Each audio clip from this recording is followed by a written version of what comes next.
Dr. V. Mohan is a name that's inseparable from the world of diabetics. His journey started alongside his father, Professor M. Vishwanathan, who is widely known as the father of diabetology in India. He is the chairman of the Dr. Mohan Specialty Center in Chennai and heads the Madras Diabetes Research Foundation. He has a network of 50 diabetes centers spanning 8 states in India. He also has 1,600 publications and 2 lakh citations. He has won numerous awards which include the Dr. Harold Rifkin Award from the American Diabetes Association, the FRS title from the Royal Society of Edinburgh, and he was also presented with the Padma Shri, the 4th highest civilian award in India. Equally notable are his literary achievements. His books, Making Excellence a Habit, The Secret to Building a World-Class Healthcare System in India, and Banting Bows and Beyonds are his best-selling books. It is my honor to interview Dr. Mohan, whose achievements continue to ignite us all. Thank you so much for Thank you, Krishna. Thank you for the interview. So, saying that, my first question to you is regarding your childhood. Can you share with us some of the key moments of your journey into diabetes research, especially working alongside your father, Professor M. Vishwanathan? Thank you, Krishna. Those of you who have read my book, and recently there was a movie made about me as well, based on the book, will know that initially I didn't want to be a doctor at all. So I wanted to be a writer, which explains the prolific writing and my now foray into books, because that's what I always wanted to do. So I studied in an Anglo-Indian school where English was given a lot of importance, and therefore I was fascinated by English literature, poetry, and so I thought I'll become a professor of English, do a PhD in English literature, and that was my dream. Somewhere along the line it got derailed because my father, who was in Stanley Medical College at the time, had to leave the government setup for reasons which I won't go into. But then he wanted to do something, he was too young, and he wanted to do something on his own and continue his work from the government. So he actually set up the first diabetes clinic in post-independent India at Chennai at the Stanley Medical College. So that was his life's contribution, and he thought he'll retire there. But as luck would have it, a few years before that, he had to leave the government sector. So he wanted to set up something privately, and I was his eldest son. So he called me aside and he said, "What are your plans?" And I said, "I want to do English literature." So he said, "Why don't you take up medicine? You will definitely get a medicine seat because you're a university topper. So I want help. So can you take up medicine?" So I said, "No, I want to do writing." So he said, "Why don't you do scientific writing? You can write articles." He was himself a researcher. He had written quite a number of articles in his time, research papers.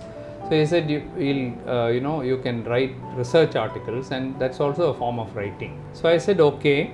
And to cut a long story short, I joined Madras Medical College in 1971. And that same year, I actually joined my father also, because the idea was that if I was going to wait for 10-15 years to finish my medical training and then come and help my father, the purpose would not have been achieved. He wanted help immediately. So I said, it makes sense for me to start working with you right now when I'm doing my medical course. So I don't think many people have had this opportunity of doing medicine on one side and working in a specialty at the same side, on the other side, because diabetology is basically a specialty which you do after MBBS, MD, DM or PhD. Only after 15-20 years I have come to that position. But as a first year, second year medical student, I started doing research on diabetes and started publishing right then, which explains the large number of papers which I published. So that is how I got into medicine. And true to his word, he had said that he'll set up a research center for me. So in Royapuram, he had a small nursing home. There's nothing there, in rented building. We had a car shed, and in that car shed, I converted that into a lab and have actually bought mice and rats and started doing experiments on these animals, small animals, right at that time when I was 17, 18 years old. And from then there's been no looking back. So throughout my MBBS, then later on, I also then, once I came to pharmacology, I had a professor, Dr. Lalitha Kameshwaran, who was a professor of pharmacology. She identified my talent and she said, there's an animal house here in Madras Medical College, which is nobody has even entered that for a long time. Why don't you go and do some work on dogs? So I started doing dog experiments, producing diabetes in dogs, just like Banting and Best had done at the time of discovery of insulin. I was very much inspired by them. In fact, Best, the second of the person who discovered insulin, had published our physiology book. It's called Best and Taylor. So I was inspired right then. So that is how 50% of my time went in doing research and the other 50% went in doing medicine. And so it was a smooth transition because it fitted in with my father's need for help, and I also got early into the field, and that is how the journey began. Yeah, I think that's a great thing because you're studying as well as getting experience. So that doesn't happen for most people. Once you finish studying, then only in fact, I would go even further because from the beginning I felt that if I kept doing one thing, I'll get bored. So that was first thing I told my father, just do medicine, write prescriptions. All my life I can't even imagine doing that. So I said I should do multiple things at the same time. Till high school he actually restricted me. He said everything I asked him, I want to learn swimming, no. I want to go to something, no. I want to join NCC, no. Focus on medicine, focus on medicine, focus on medicine. Once I came to medicine, I said, look, you wanted me to do medicine. Now you leave me. I'm going to do everything that I wanted. So I was already an athlete, so I became the captain of the athletic team. You see all the medals there, there's all the athletic medals actually. So athletics, dramatics, writing, even poetry. I even wrote a book of poems at that time. Then doing research, then doing studies, then about 6-7 things we did together. And that's what I continue to do even now. Because if I do one thing, I get bored. So I keep doing multiple things. But that I think was because my father allowed me to do that, and somehow the circumstances were there. My professors allowed me in Madras Medical College to do that. So when you talk of success in life, I always tell people, it's not one's own hard work, luck, intelligence. It is not that at all. I think it's the social circumstances in which you are placed. And if no number of people come along in life and they help you here and there and here and there, and you will find behind every successful person there's somebody there, either the mother or the father or spouse or somebody, child or somebody would have motivated that person. I was very lucky to have a lot of those people to help me. So having said that, at my age in your life, 14, I understand you initially aspired to be a celebrated writer, as you said. Nevertheless, due to parental influence, you have become a diabetologist. What advice do you have for today's youngsters who face with this challenge of choosing a career of their own choice or continuing with the parental choice? So that's a question which actually I was asked in the movie which is made about me also. Do you regret doing what you did? Because your father asked you to do, you took this up. So the answer I gave in that movie was, well, I have become reasonably successful as a doctor. Maybe as if I went into poetry or writing, who knows, I may or may not have been successful. Even assuming that I became India's most celebrated author or something, could I have touched the lives of so many people, as I can do in this noble profession? I doubt it. So looking back, I think I'm happy that my father made me change tracks, because I can still do my writing, which I wanted to do. And on the other hand, I'm actually able to help people who are suffering. And so my advice to people would be, to children, to youth of your age would be, do what you like and follow your passion.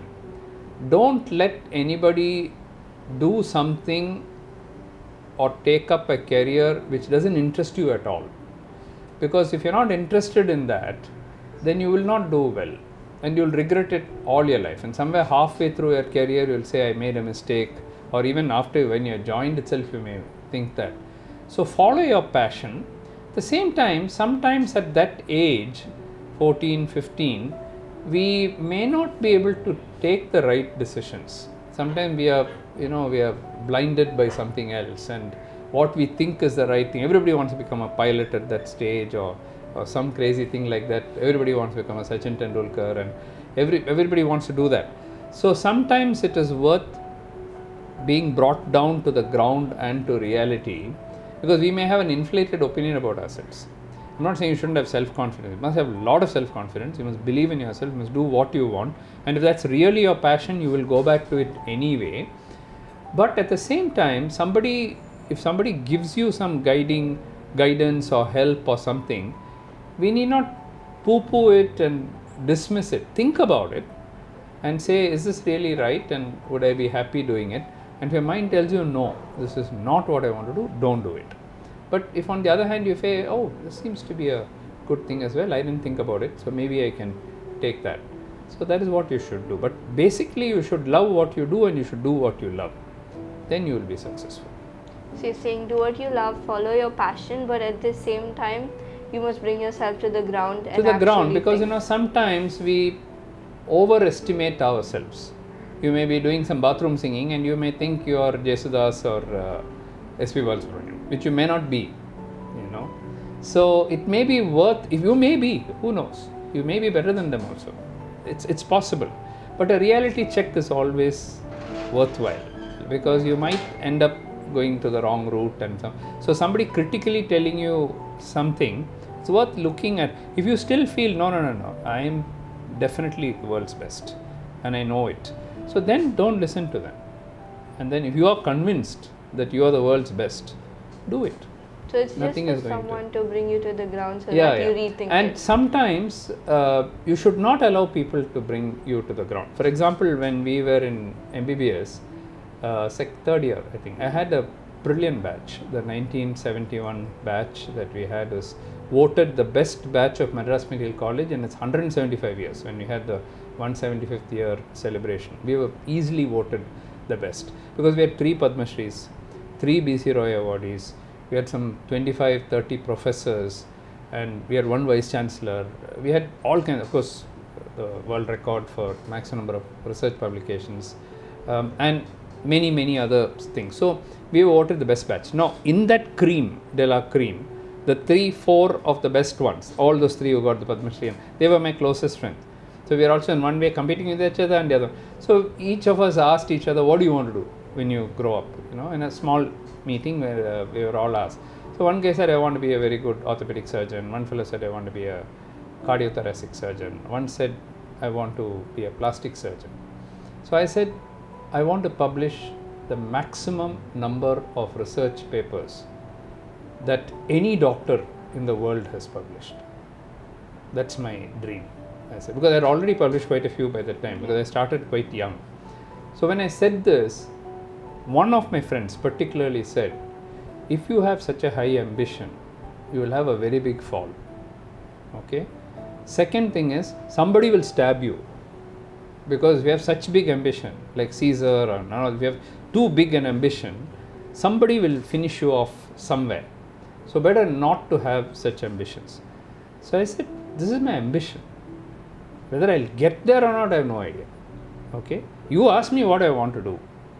I said I want to have the maximum number of publications in the world in diabetes, at least, if possible, in any field of medicine.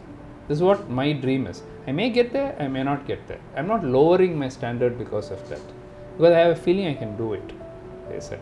So they said, oh, you're incorrigible, you have too much of ambition, too much of thing. I never let those guys put me down.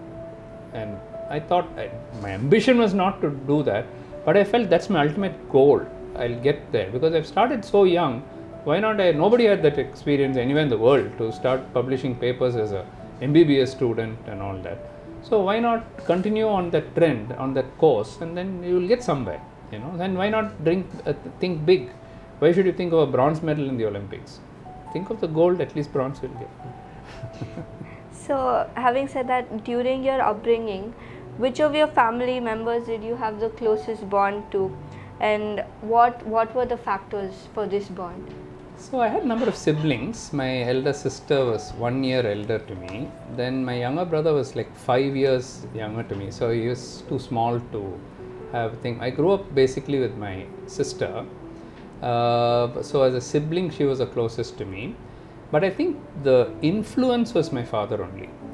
because even when he was in Stanley, when I had not even thought of doing medicine, he was so much attached to Stanley. He studied there actually, and then he graduated from there, post graduation from there, assistant professor there. Everything he continued in Stanley. So his Stanley was like his real life. Everything else was secondary to him.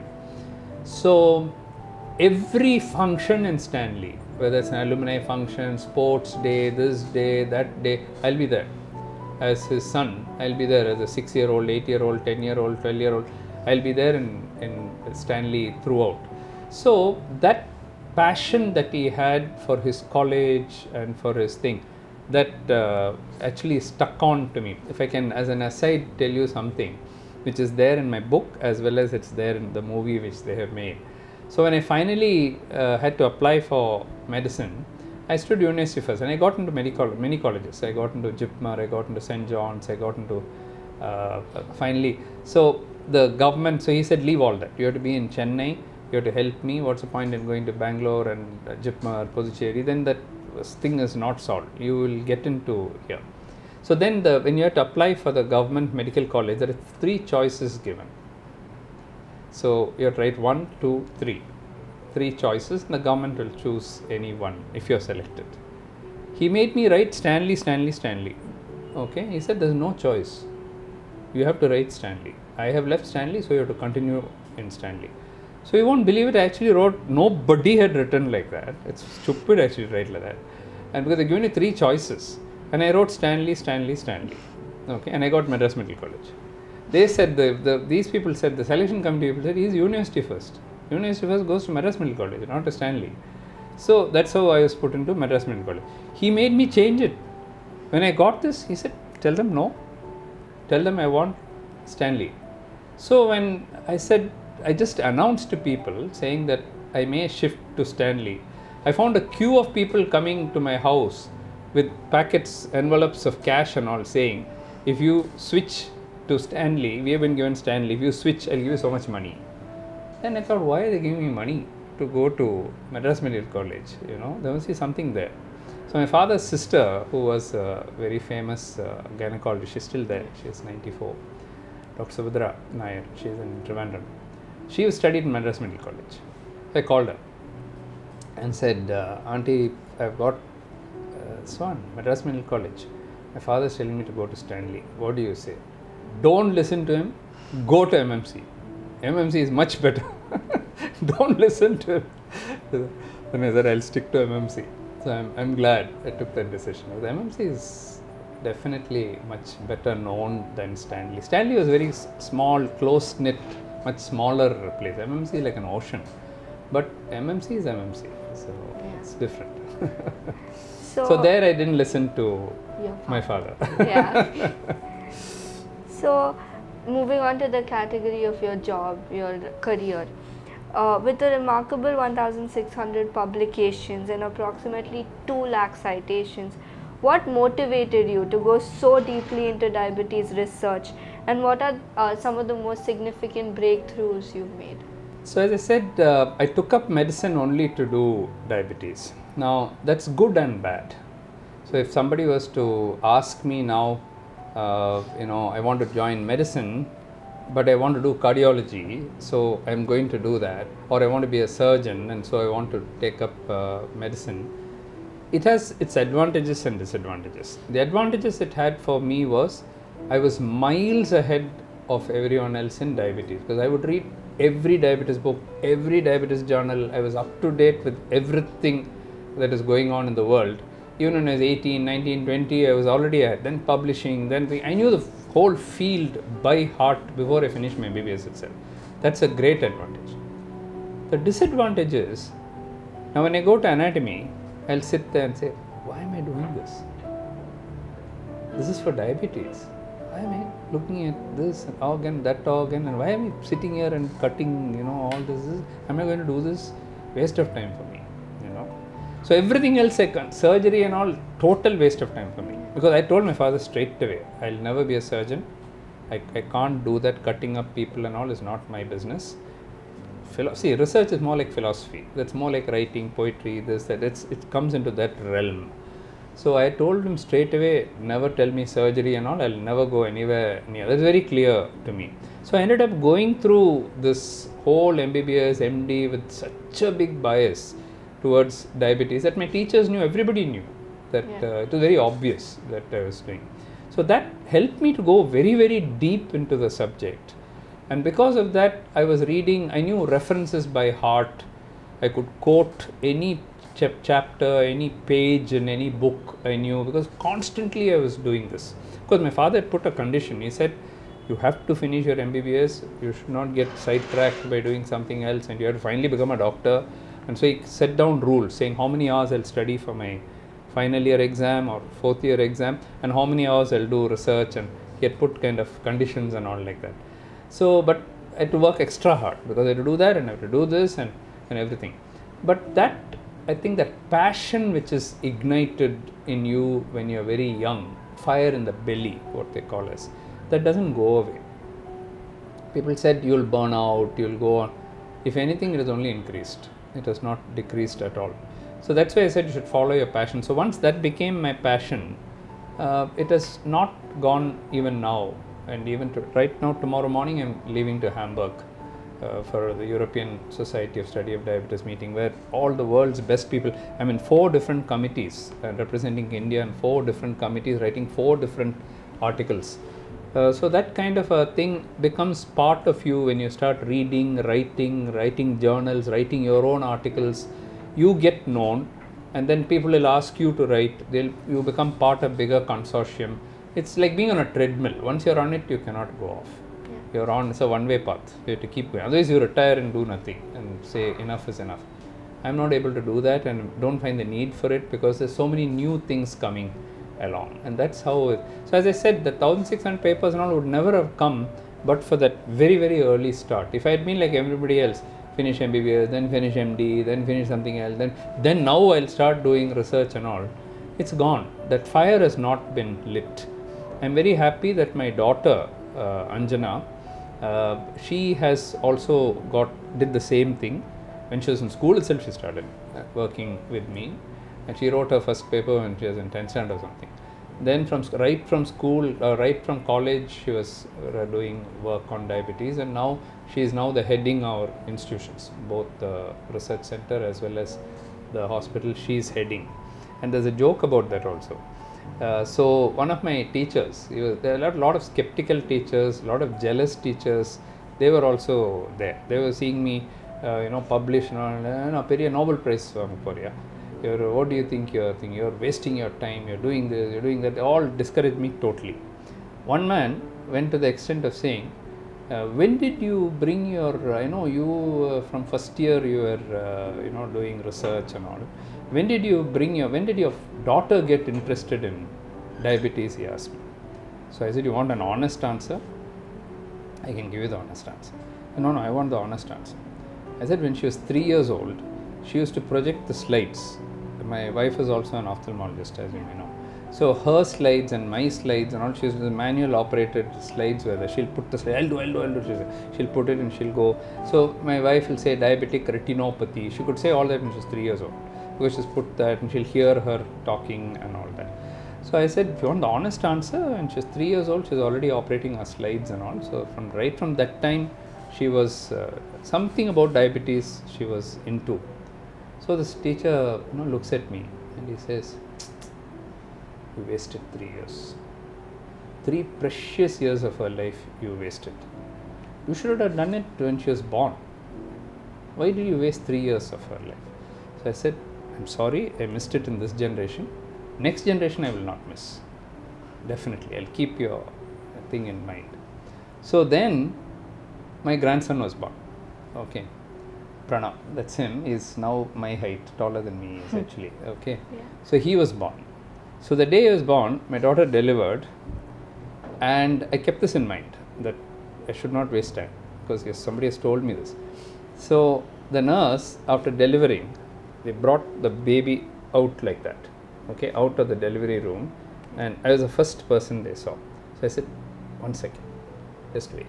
And into his ears, I said diabetes. So that is the first word he heard he didn't hear the word mother, father, Amma, Appa, nothing he heard. He heard the word diabetes. That was his first word. So now somebody asks me, I'll say, when did your grandson get? I'll say, day 1 minute after birth, he heard diabetes already. So he had said it in a very sarcastic way. Unfortunately, he died. They would have gone back to him and said, I kept my word. This time I didn't waste 3 years. The first word he heard was diabetes. Diabetes. It's true. It's a true incident. It's not made up. And I do understand. You said you were very disinterested in anatomy. Yeah. I did read your book. Yeah, You yeah. said you used to write poems. I even wrote a poem about, in my movie it is, I'll send you the movie link. It's a 30-minute movie. It's beautifully done. I'll send it to you. Where one of my classmates, Naresh, my close friend, one of those 3-4 brilliant people. So he says, this fellow even wrote a poem about a dead body. Yeah. Because it's not a nice poem, it's a horrible poem. How I felt there, sitting in that anatomy theatre with the dead body there and formalin and all the things I hate about surgery. Surgery I hated because formalin in the theatre, that smell and the burning of eyes, and that's the thing I hate about surgery. And I do all that on a dead body of all things. So I wrote a poem about that.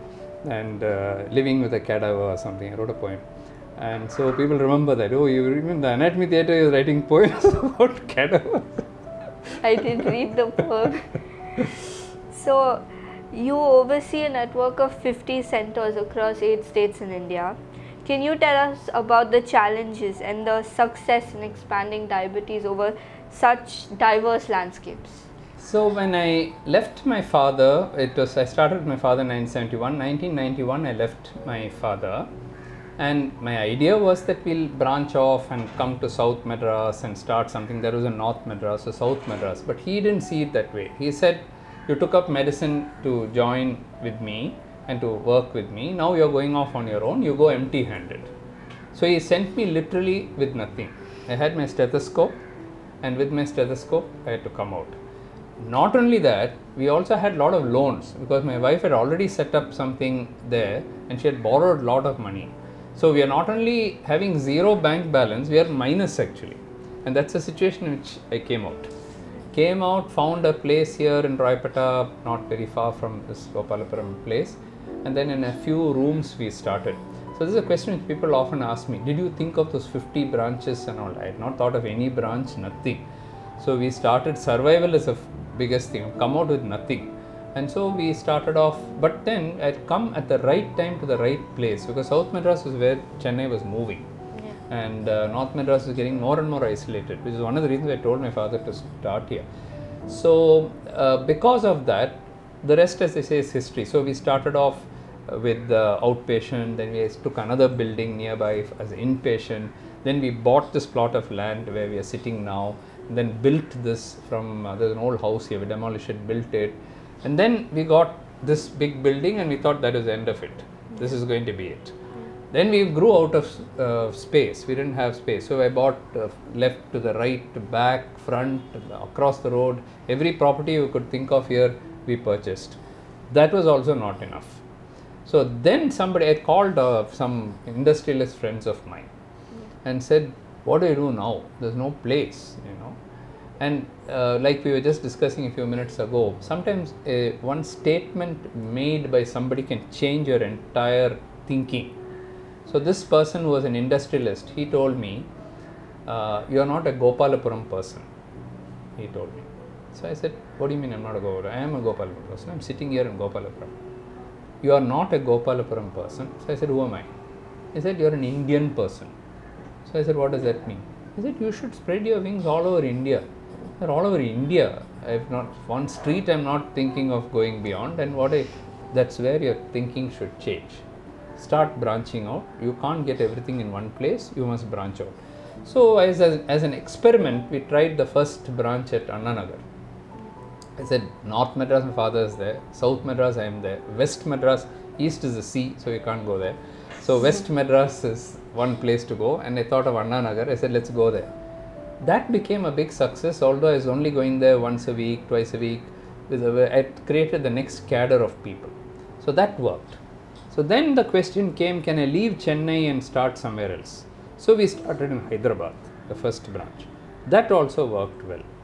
Then we said, okay, now we have learned, by the time we had brought in our quality systems, the standard operating procedures, and then we had a big training program going on for doctors, nurses, dietitians, all that came in. So everything was now set to grow.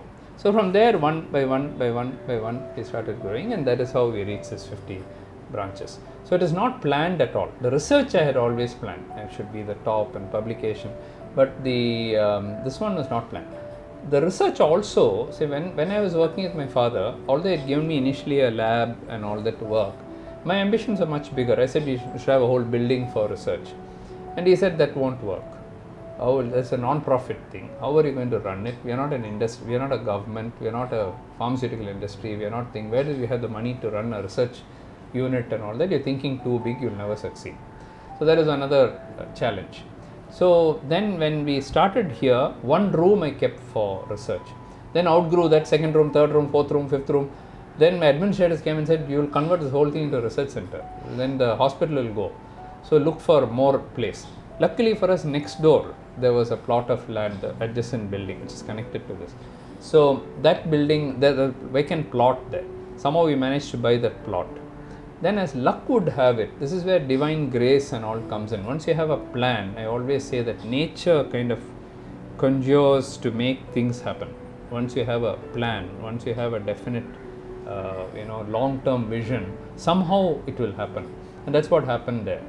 I was wondering how to get the money to put up a building there for research, when somebody from Hong Kong and Singapore based businessman, his family, Junjunwala family, they came and they said, our father has left a will where we have to give a substantial sum of money, and he said to give it to some research institute. We hear that you are doing a lot of research, can we contribute in some way? What do you want to do? So I said, we got a plot of land there, where if you can give us money, we'll put the building up. So he said, what will you do for us? I said, what do you want? And he said, name it after a father. I said, that's easy, we'll do that. So they donated the money, we built it, and that's called as a Junjunwala Foundation. And when we started that and inaugurated that, see, already my father told me it won't succeed. Now the people who came to inaugurate that building, including the DG ICMR and many other big doctors of Chennai were there, they all told me the same thing. You're thinking too big, this will not happen, this will not sustain, you'll run out of money, you'll have to close it down later on, make half of it into beds and half of it into research. I said no, I felt this is not enough for me. Okay, and true enough, within 3 years we had got a 6.5 acre plot in Siriseri where we built a 35,000 square feet facility, and so we had that and this. Now we've taken 3 more on opposite, this side, that side, all our research centers. So the research center itself is in 5 places now. And the person who came and inaugurated this building, the DG of ICMR, who told me this may not work and how will it work, he came to inaugurate the next building also. You're still the DG of ICMR. So I told him, see, within 3 years, 4 years, you've come to inaugurate a second thing. You said that is not enough for us. I felt even that is not enough. So it's all how big you dream. Because you shouldn't be only a dreamer, you should also have a plan to follow it up. You need the people to execute it. I'm more of a dreamer, not the actual executor. But luckily for me, I had my wife initially, and now I have my daughter.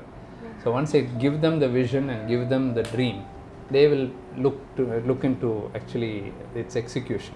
I was very lucky to have that. And then they built the teams also to go with it. So that's how all the branches came. For the branches, we had to have SOPs in place. Because if one branch, let's say in Siliguri I have a branch, or in Calcutta I have a branch, if that's very bad, it'll get a bad name for the main institution also. So we had to select the right doctors, train them properly. That is how we go. So you need a dream, a plan, and a proper team. And you need somebody to execute also. Yeah, and somebody to execute.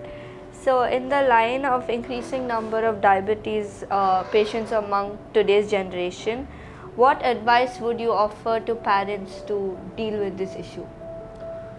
Obesity is one of the main drivers of the diabetes epidemic. As we know that there are many types of diabetes, 40 types of diabetes, but let's talk about just 2. One in children is what is called as type 1 diabetes, where you are insulin dependent, you have to take injection 4 times a day. Unfortunately, that cannot be prevented. There's no prevention, no cure of that. So there's no way you can go out and say prevent type 1 diabetes. But type 2 diabetes, which is usually occurs in adults, has now started coming in children because of obesity, junk foods, lack of proper sleep, no exercise, all the bad things, bad lifestyle habits, that is preventable.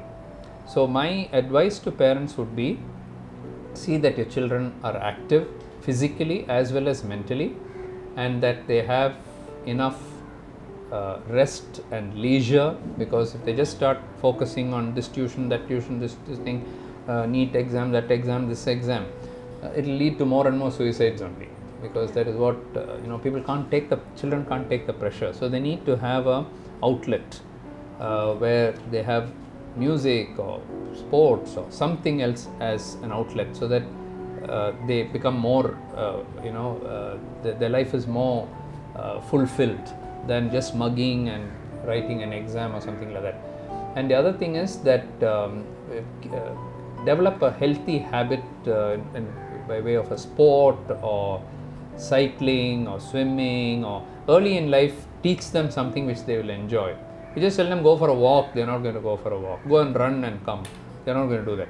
But if you teach them dance, for a girl it could be dance, and we have innovated in that. In fact, my daughter's developed a dance program called Tandav, which is meant for adolescent girls in India, where you don't have to go to gym, you don't have to do it in the house using Bollywood songs. 10 to 12 minutes of HIIT, high intensity interval training program is enough to get you all the exercise you need for a day. For boys it can be something else, whatever they like, cycling, swimming, tennis, badminton, karate, whatever you like, somewhere where you expend your energy. And then the culture of eating out, which when we were young, once a year if we are taken out to a restaurant, it was considered a very, very big gift. Today 4 times a week, 5 times a week, we are either ordering in or eating out, and that is clearly reflected in the obesity rates. In my whole school, there was one obese child, one. In the whole school of 2,500, 3,000 children, there was one obese boy. Today, 40% of all classes, every class, every section, 40% is obese. And that is transforming into unhealthy things like blood pressure, lipids, diabetes. And if you don't watch out, they are also the seeds for cancer in the future. So health is something, mental health, physical health is something very, very important, which I'll tell parents to encourage in their children. And they must be the role models. Yeah. If they themselves are doing it, then the children will also follow. Yeah. I did see your daughter's program on the TV outside. Yeah. Oh my, small world. Okay. So, moving on to parenting. I'm interested in your strategy for successfully balancing work life and your personal life. How do you do this with so much work? It's not easy, and it's very easy to get carried away, and the ability to say no for certain things, somewhere you have to draw the line. Yeah. Otherwise it's like the story of that, I'm sure you've read the story of how much land does a man need. Have you read that short story? So this is a story where God comes down and tells, one man wanted land. That was his craze. Yeah. So God comes and tells him, you can take as much land as you want. Yeah. Okay, start when the sunrise starts. You walk, run, do whatever you want. Whichever area you cover is yours. It's gifted to you. Okay, yeah. But only one condition: you should come back before the sun sets. Yeah. To the same point where you started. So that much you can do, and all that you can take. If you don't reach that spot where you started, you will die. So now it's yours. So this guy says, yeah, I'll do it. So he goes on. And he's so happy how many acres, miles he has covered, And suddenly he sees the sun beginning to set. And he says, yeah, now I'll reach that spot. I have to reach that spot. So he starts running, but he's still very far off. Yeah. And then he runs, and he falls dead. Because by the time the sun has set, and he has not reached that spot. So finally they bury him, and he needs only 6 feet of land was needed to bury him. So the question is, how much land does a man need? He only needs 6 feet to be buried. Okay, it's a lesson about greed. So if we want to be more and more, finally we'll be no more. Yeah. So until that point you should not. So then you balance out and say, this is enough, I'm happy, I've achieved what I want. And doesn't mean you have to cut your ambition, but at some point you have to draw the line. There's a limit for everything. The limit to how much you can eat, there's a limit to how much you can exercise, there's a limit to number of patients I can see, there's a limit to money you can earn, there's a limit to everything. So once you know those limits and you begin to understand that family and life is also very important, then that work-life balance will come. It's more easily said than done, but you have to balance it out. So in my case, my wife and my daughter, first my wife and later on my daughter, kept telling me that, I think this you can say no, it's not really going to help you, why don't you say no? And then I'll say, yeah, that's true. Because sometimes you keep hopping from here, there, here, because you want to do everything, you want to get so many awards, so many lectures, so many things. At some point you'll say, that's enough, now I'll sit back. Otherwise everything will get affected, your health will get affected, your family life will get affected. If I'm a doctor, my patients will get affected, everything will get affected. So once you know to balance it out, you should be able to find that balance. So I tell all my staff also that. So you have to find your limit and stay there. And be there. So could you tell us about the most significant obstacles you've encountered and the most joyous moments of being a parent? Being a parent. Obstacles of being a parent, initially I couldn't find much time to spend with my daughter and family because you're trying to do everything, and I had to do it twice in my life, once with my father and once all over again. So naturally it was not easy because a lot of the time went in building up, and that was a time when I couldn't spend enough time with my family, especially with my daughter, and that was a significant obstacle. I also didn't have money, and so that was a serious obstacle. The most joyous thing is to see your child become better than you. So I always say that you can try to be the best in the world, but finally you should be beaten by two people. One is your student. So if you have not mentored a student and brought that student up to your level or better than you, you have failed as a teacher. That's the first thing. Second is, if you have not brought up your children to be as good or better than you, you have failed as a parent. So that is where the legacy continues. And if you're not able to do that, I don't want to mention names, but some great leaders of this country did not bring up their children. They did a lot for the country. And today India is what it is because of what they have done for the country. But closer to home, if you see their own family thing, because of the sacrifices that they did not bring in their children to the same level, which I feel is a failure. Because if you can do something for the whole country, charity starts at home. You have to bring your children are also part of this country. You have to bring them up also and see that they also. So I think that that's the most joyous occasion when people start telling you that your child is actually better than you. That's the greatest success. You have to make sure you're better than your teacher and you're better than your parent. That's right. So moving on from parent to grandparenting, I understand that you are a proud grandparent. You showed me the picture of your grandson.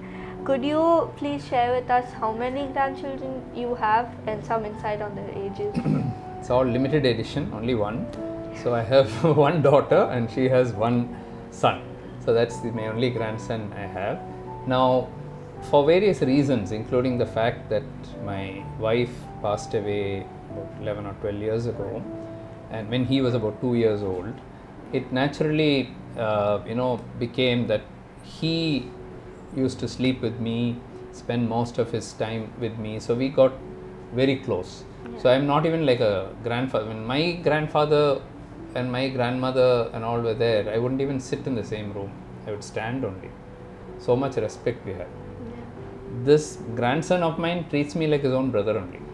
Okay, so close he is, he can take all liberties with me, he is so mischievous, and I am the one whom he rags the most because he gets away with it. But that has also been my greatest pleasure and treasure, because my grandson. And of course, the other way also it has happened. because he was spending so much time with me, somebody who is a grandparent, he picked up a lot of my generation's things. For example, old Tamil songs, old Malayalam songs, old things which his generation would never even have known. You know, the Shivaji Ganeshan songs or MGR songs or that kind of a thing. He knows all of them because I like them, so he also likes them. So that way we had so many things that we bonded together. So I think although I have only one grandson, I'm very, very happy to have had that I grandson. think that's the same for me as well. If my mom and dad say no, I go straight to my grandmom. Can I do this? Okay.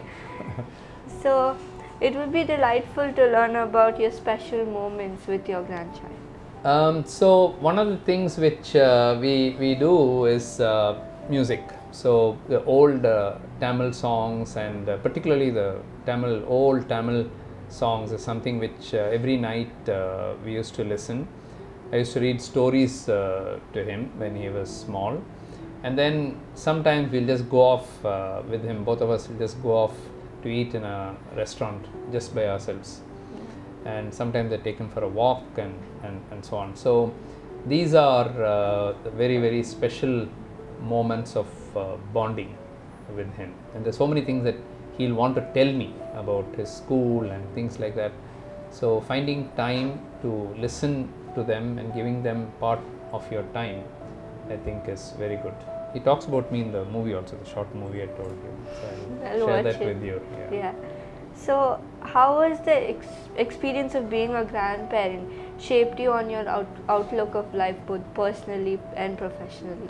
As you just now said, grandparent-grandchild relationship is very different from a parent and child relationship, because first of all, the parents are bringing up the child and they are in a different stage of their career, and so always the parents tend to be very strict with the children, whereas the grandchildren, at least the present day, my grandparents, of course they were also very special to me, but it's a different relationship.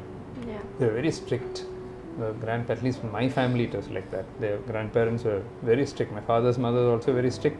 My mother's father and mother, my mother's mother was okay, but my mother's father was also very strict. So they were in a different generation, and so, but still that love and affection that a grandparent has. So for example, if my daughter is scolding him and all that, I'll immediately interfere and say, no, don't do this to him. He didn't mean it that way, and I'll be the one trying to make peace in the house. And so I think grandparent is a very, very special situation, and those who have been grandparents can only really feel that emotion. It's very different from being a parent, because you're in a different stage of your life. Yeah. When you're a parent, you're 20 years old, 30 years old, or whatever. So you're much younger, and you've got so much to do in life, and then you've got child also to bring up. But when you're a grandparent, you're in a more relaxed phase of your life, and so it's a completely different feeling. So are there any regrets about the change in lifestyle or practices that your grandchildren follow? One of the things is that today's children, their outlook to life is very different. Yeah. They are not brought up in the same generation that we are brought up, and also see, every generation that goes by, especially in an entrepreneurial family, see, I had to struggle a lot, because when I left my father, as I said, I had nothing. By the time my daughter came along, she was much more comfortable. I don't think she has ever felt the need for money or anything like that. When the grandparent comes along, they are actually much better off. They don't have to sweat it out at all. They can still do that. So from that angle, you will find them not having the same need to struggle to come up. So their outlook to life itself will be a little different, naturally. Yeah. They are used to much more comforts. Just to give you an example, my first flight in India, aeroplane, first flight that I took was when I was about 16 years old. When my father asked me, do you want to come? He was going as an examiner somewhere, Hyderabad or somewhere. So he said, you want to come, I'll take you by flight. So that is when I travelled for the first time. My grandson is only 15 now. Yeah. Okay. He has a double passport. He has visited 28 countries. Okay, one passport already over. On one of the airlines, he had a frequent flyer program. He was already into silver or gold or something as a flyer. This all is only 15 years old. You know. And for me, when I was growing up, I would have probably seen business class and all. When now we travel business class, he comes with us business class only. So it's a completely different. It's not good or bad, I won't say. For all the hard work that we did, they get the But now to make them know the value of money and all is a little more difficult. Because we struggled when we came up. My father is a doctor, so I was not that bad. But my father, he lost his father when he was 9 years old, and my grandmother used to had to bring him up. So when he came to Chennai to study, he had only 2 pairs of clothes, which he wore throughout his 4 years or 5 years of medical college. The same 2 sets of clothes. He couldn't buy any more. He told me his entire MBBS in Stanley, he had 1 ice cream. For 5 years, he had 1 ice cream. You know. So compared to that, I was much better off. He couldn't dream of having a car or anything. That's all unheard of. Yeah. Whereas for me, it was very different. I went to college by car. Yeah. My grandson goes to school. To school, I never went by car. I used to go by bus. My father will give me a measured amount of money, which he will ask me what I did with it and all that. And when I went to college, medical college, I could go by car. My grandson has never gone by bus anywhere. He has always gone by car only with the driver. So in a way it's good that we have progressed in life. In a way, to bring back all the struggles that we went through into this generation is not fair. Yeah. To tell him, no, you go by bus, no, you go by this, you go, I'll give you so much money and then you go. It's not, he's in a different stage of his life, isn't it? So as generations progress, life gets more simpler. It's simpler, but then sometimes the will also goes down. In my grandson's case, it's not there. He's a school topper, he does very well. So we have been lucky and we've been blessed that way. But I know of many in this third generation. That's why the Chinese proverb which says that no family business will last beyond 3 generations. It's a Chinese proverb. Yeah. Because the first generation works very hard. Yeah. Second generation will come in to sustain it. Yeah. Third generation, if you're lucky, a third generation will come in. Fourth generation, by the time there's no need for them to do any of this. They'll go off somewhere else. They'll say, why should I struggle like this? Why should I do? They'll go off on their own. So that's a Chinese proverb that beyond 3 generations, no family business, unless you corporate this or do something, foundation or make it something else, it won't survive. By itself, it will collapse. So, but that's something which we have to live with because it's a different generation. You'll have to find something else for them to do if we are able to guide them properly, and if you're blessed, then they will still shine in something else. They need not do the same thing that we are doing. So you've already reached 3 generations in diabetology. So when Madras Medical College celebrated their 175th anniversary, your batch was unanimously selected as the best batch. So could you tell us some insight about surrounding yourself with like-minded people and people who want to achieve great things in life? I believe that peer pressure is very important because if you don't have peer pressure, if you are in a place where you're standing head and shoulders above everyone else and nobody else is near you, you will tend to slacken. Yeah. You'll think, whatever I do, I'll come first. There's no. So whereas if there's competition, in our batch, for example, nobody could win all the medals. Yeah. One guy will win 3, then another fellow will win another 2, and then it'll get divided among so many people because so many people competing for that first place that nobody could beat everybody in everything. So that is a sheer. So in our batch, we had 23 state rank holders from different streams they came, and from different colleges they came, and all of them landed up in Madras Medical College because it's a number one college. So that way, from the beginning, we felt that one good thing about our batch was, although we were competitive, but we were more collaborative. And straight away, early in life, we said, okay, this guy is a surgeon, that fellow, this is a diabetologist. So we all knew our place and we knew what each one's passion was, and therefore we helped each other. We did combined study and all that. So we also had the advantage that many of the students in my batch were sons of big professors. So we had orthopedic surgeon's son, diabetologist's son, ENT surgeon's son, like that. We had so many urologist's son, ophthalmologist's son. So they are all in the same batch. So their fathers already had done so much before. So it was much easier for them to step into it. All landed up in the same batch. And so at that time itself, when we were studying itself in second year, our teachers had told us this batch is exceptional. Because to get a medal, there will be so many people fighting. In the previous batch, there will nobody even applying for that medal. Here there are 5-6 people competing for the same medal. So that way it kept us going. And then true enough, we landed up as heads of each of our specialities. If there was an Indian association for whatever, orthopedics, plastic surgery, ENT, diabetes, from our batch we would have been the president of that at some point. If there's an Asian society for that, we would have been president of that also. Yeah. And then if you combine all the strengths, if we had athletics, we had this, we had research papers, we had all kinds of things put in, our batch was easily the best. So I think it's nice to have peer pressure, competition, but it should not become a cutthroat competition.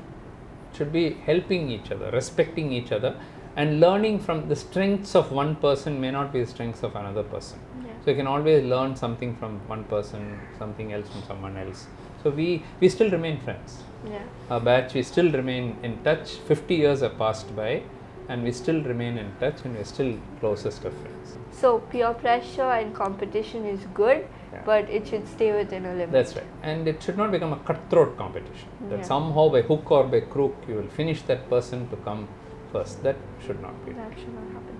So your contributions to diabetes care has earned you the Padma Shri in 2012. How have these prestigious awards impacted both in your work life and your personal life? Recognitions come and go. So I won't say that because of a Padma Shri my practice increased or more patients came or something like that. But still, it is still a yardstick of success. For example, the Harold Rifkin Award, which you mentioned, which is that one there on the wall. Yeah. I'm the only Indian to have got that.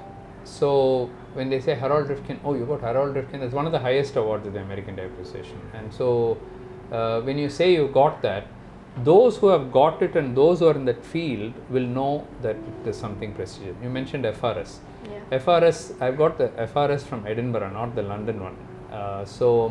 But even so, the FRS very few doctors have got. So it is a recognition. There's something called FNA, which is among scientists in India, the fellow of the Indian National Science Academy, FNA. Very tough to get. I was turned down 8 times. The 9th time they gave me, because they kept saying, a doctor is not a scientist. A doctor only sees patients. What science can he do? They have an inherent bias. Yeah. So 8 times they turned me down. Then somebody then finally said, look at his publications and look at, why are you just thinking or looking at him as a doctor? And don't compare him with a basic scientist. They'll say, does he have a paper in Cell? How can I publish in Cell? I'm not a cell biologist. I can't publish. So if you use different yardsticks, then you cannot compare people. Yeah. But but once you put FNA after your name, there are hundreds of scientists who have tried and not got it. So when you say you got an FNA, FNA, my God. Alexander von Humboldt Fellow, Germany. Yeah. Among these FNAs and so on, there will be fewer Humboldt Fellows. And so you're a Humboldt Fellow, so you're a Wellcome Trust Fellow. So these things add on to your ultimate, and also it leads to further collaboration, further thing. So recognitions are always good. There's no doubt about it. But that shouldn't become the end all. You're not working for that. I'm not working for a Padma Shri. I'm not working for an FRS. I'm not working for that. Your work should get you that. In fact, I always tell people, people shouldn't say when you're given an award, if suppose Padma Shri somebody gets, they gave this guy Padma Shri, they shouldn't say that. Yeah. They should say, he got Padma Shri only now? Yeah. Oh, I thought years ago he would have got. Why so late? It should have been given long ago. M.S. Swaminathan. The first thing I told his daughter when I went paid my condolence today, right now the cremation is going on. So first thing I told Dr. Soumya is that the only thing in his life, he may not have wanted it, but he truly deserved a Bharat Ratna. Because of him, India has got food today. One man who has made India self-sufficient in food. If today we all got food to eat, it's because of M.S. Swaminathan. And they didn't give him a Bharat Ratna. So I feel that's a miss. So when they don't get it, people will say, why was he not given a Bharat Ratna? There's already some editorials and papers have come. Why Bharat Ratna is not given to him? People are questioning like that. So it shouldn't be that, he got it because he knew somebody. That shouldn't be the thing. So from that angle, I think awards are good. You shouldn't go after them. If you get it, it's fine. So if you don't get it also, it's fine. Your work still speaks for itself. So it's just a recognition thing. Yeah, it's a recognition, and it also gives you more responsibility. Once you've got something like that, then you have to live up to that. So it adds more, it should make you more humble actually. So beyond your research, you've written best-selling books. What inspired you to write these books, and what message do you hope your readers will take away from your book? So as I said, I always wanted to be a writer. So a few years ago, some 3-4 years ago, especially when COVID came, I said this is my big chance now, because patient care and all has come down a little bit because nobody is coming to the hospital. So I said, now let me revive that old passion I had for writing, and because I've written about 38 books on diabetes I've written. So I said, I'm writing a lot, I'm over 1,000 research publications. What's the point? Keep on writing diabetes. Let me do something else. Now, my autobiography I wrote because some of my colleagues, especially from US, when they came and saw everything, because it's not just patient care, it's not only research, it's not only social causes, it is charity, it is teaching, it is administration, it's institution building, it's entrepreneurship, research of a high level. So people say you can do one thing well. You can be a university professor, you can publish papers, but then you don't see patients. You can be a very good doctor, but you won't have time to do research. How is that you did all this? And how is this needs to be written? Somebody has to write it and you have to write it. So I said, okay. So that is how I wrote that book. The other book, Banting Boss and Beyond, is I knew before my father there would have been something. He didn't know. I'd asked him so many times, he didn't know. So when the 100th year of insulin came, I was curious to know who brought insulin to India. And so nobody knew. I searched, I reached out to all seniors in the profession. Nobody, I reached out to pharma, I reached out to everyone. Finally, I went on doing research, and at the University of Toronto, I got all the answers. They had saved everything. No Indian library had any of those journals. All Dr. J.P. Bose's publications were all digitized and stored in the University of Toronto because Banting worked there, and they had collected all other. From there, I was able to recognize the work of J.P. Bose. So I said, this must be written. Otherwise, nobody will know this in the world. So in India, it will all be forgotten after my time. So I wrote that book for that. I have written one book on Baba because he is my spiritual guru and my master. So I wrote one book on Baba, which ultimately got translated into 10 languages. It's published in 10 languages. These two books are also published in 2-3 languages now, my autobiography and Banting Bose. But the Baba one is in 10 languages, and people went on saying, when is your next book? When is your next book? From all over the world I am in the central trust of Baba. Sathya Sai Baba, after his time, he has set apart a central trust, and 9 people run the entire organization. Hospitals, the colleges, the universities, the schools, and ashram, and everything. So I'm one of those 9 people. I'm blessed by Baba to be one of those 9. So now people said, one more book from you is due. So I wrote my next book, which is now under printing. It's getting published. So I love writing, and so I love storytelling. So therefore, why not, if people want it and people want to read it, there's a demand for it, why not write? And So It's another form of seva, one more form of seva. So literature has always been a part of your Yeah. journey. It was Yes. research papers, books, whatever it True. is. It's Although the style of writing is very different. Yeah. One is abstract and the other is completely focused, which is why when I, up to my final year house surgency, MBBS days, I was doing poetry, writing research, academic, athletics all together. Then I realized I have to take one path. I can't do both. One is abstract writing. So I chose scientific research and said, let me stick to that. That's something related to my profession, so I can do that. So poetry writing as such, I don't do now. It's been many years since I've written occasionally a poem. But literature and writing, I think, is something I enjoy doing. So finally, what drives your unwavering commitment to diabetes care and research, and what legacy would you hope that people know about you? As I said, it's a passion. So starting off early in life with a passion, and thanks to God Almighty, that passion has not worn off. Sometimes it can go off after 5-10 years. You get fed up and say, "What am I doing?" And it's never happened. And then the academic research, where new frontiers are being conquered, new treatments, helping to improve the lives of people. That is what gives the greatest satisfaction. So we started a rural unit where 42 villages we have adopted and improving the lives of those villagers, finding out new methods of treatment, new methods of diagnosis. So we call it as precision diabetes. Every diabetic patient is not the same. We have 40 different types of diabetes. We are one center which can classify those 40 types. So that nobody else in India is doing. So we then teach the rest of the country. This is how you do it. So when you do something which is unique, the rest of the world will catch up with you in no time.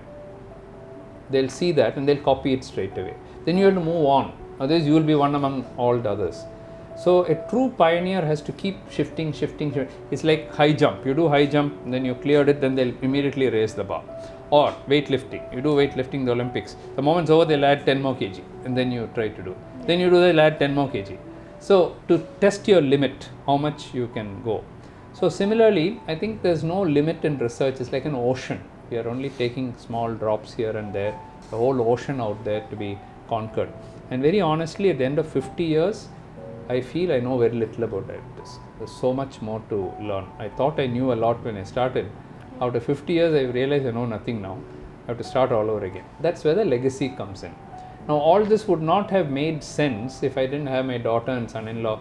Son-in-law is also a diabetologist, by the way. So, if they both were not there to shoulder this responsibility and take it forward, and if they didn't have the ambition to take it forward, actually I'm hindering them by building too big empire or too big institution which they cannot even handle. Now it's their choice. I have left it to them and I said I think I'm happy doing what I did. Do some more research and so on. But the institution building, more clinics, now 50 we have come. Now where do we stop? You want 55 or you want 100 or you want 500 or what? Now that's where I said the greed would be, oh, I want to make 500 centers. Where do you find 500 doctors? Yeah. They have to work for you, isn't it? So somewhere we have to say this is enough and then think. Luckily the legacy is being beautifully carried on by my daughter and son-in-law, both of whom are actually smarter than me. So I can rest saying that they will take over. I have done my bit. Yeah. Thank you so much. That brings us to the end of the interview. Thank you so much.